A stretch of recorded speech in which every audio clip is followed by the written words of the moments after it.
மக்களவை எதிர்க்கட்சி தலைவர் ராகுல் காந்தியின் 55வது பிறந்த நாளை முன்னிட்டு நாங்குநேரி தொகுதிக்குட்பட்ட பல்வேறு பகுதிகளில் நலத்திட்ட உதவிகளை வழங்கினார் காங்கிரஸ் கட்சி பொருளாளரும் நாங்குநேரி சட்டமன்ற உறுப்பினருமான ரூபி ஆர் மனோகரன். மக்களவை எதிர்க்கட்சி தலைவர் ராகுல் காந்தியின் 55வது பிறந்த நாளை முன்னிட்டு நாங்குநேரி ஓசானம் அன்பு இல்லத்தில் மன வளர்ச்சி குன்றியோர் பள்ளியில் ரூபி ஆர் மனோகரன் எம்எல்ஏ காலை உணவு வழங்கினார். அதனைத் தொடர்ந்து குன்னத்தூர் ஆரம்ப பள்ளியில் ஆய்வு மேற்கொண்ட எம்எல்ஏ காலை உணவு அருந்திய பள்ளி மாணவர்களிடம் குறைகளை கேட்டறிந்தார். அதனைத் தொடர்ந்து திருவேங்கடநாதபுரம் வெங்கடாச்சலபதி திருக்கோவிலில் ராகுல் காந்தி நலமுடன் வாழ வேண்டி அர்ச்சனை செய்து சிறப்பு வழிபாடு நடத்தினார். மேலும் நாங்குநேரி சட்டமன்ற தொகுதி மேம்பாட்டு நிதியிலிருந்து திருவேங்கடநாதபுரத்தில் ரூபாய் 7.65 லட்சம் மதிப்பில் கட்டப்பட்ட பயணிகள் நிழற்குடையை நாங்குநேரி சட்டமன்ற உறுப்பினர் ரூபி ஆர் மனோகரன் திறந்து வைத்தார். மேலும் அந்த தொகுதி மக்களிடம் குறைகளை கேட்டறிந்தார். தொடர்ந்து செய்தியாளர்களிடம் பேசிய அவர், அகமதாபாத்தில் ஏற்பட்ட விமான விபத்து நடைபெற்று சில தினங்களை அந்த நிலையில் இன்றைய தினம் ராகுல் காந்தி பிறந்த நாளை ஆடம்பரமாக கொண்டாடாமல் மக்களுக்கு உதவும் வகையில் நலத்திட்ட உதவிகளை வழங்கி வருகிறோம் என்றார்.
எங்களுடைய ஒப்பற்ற தலைவர் ராகுல் காந்தி அவர்களுடைய பிறந்த நாள்.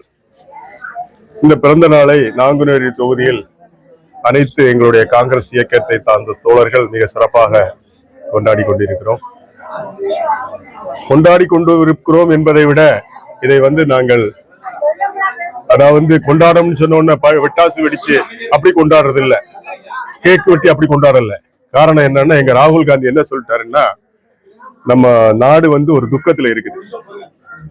நம்முடைய ஒரு விமான விபத்துல 240 பேரு, அங்க இருந்தவங்க ஒரு 30 பேர், மொத்தம் 270 பேர் இறந்து போயிட்டு சில பாடி கூட இன்னும் கிடைக்கல. அந்த அறிஞ்சு தெரிஞ்சு கொடுக்கணும்ல, எல்லா பாடியும் இன்னைக்கு இன்னும் நடந்துட்டு இருக்கு. அந்த நேரத்துல நீங்களுடைய பிறந்த நாளை நீங்க யாரும் கொண்டாட வேண்டாம், ஆனா சேவைகள் செய்யுங்க, ரத்த தானம் பண்ணுங்க, ஏழை எளிய மக்களுக்கு தானம் பண்ணுங்க, கோயில்ல போய் சாமி கும்பிடுங்க. அந்த மாதிரி அதனாலதான் இந்த பகுதிக்கு கோயிலுக்கு அவருடைய பிறந்த நாளை அவர் நல்லா இருக்கணும். ஏன்னா இன்னைக்கு நம்முடைய நாட்டுல ஏழை எளிய மக்களை காப்பாற்றக்கூடிய ஒரே தலைவராக இருக்கிறவர். காலத்தின் கட்டாயம் இந்த தலைவருடைய அவருடைய ஹெல்த், அவருடைய உடல் நலம் என்பது காலத்தின் கட்டாயம்.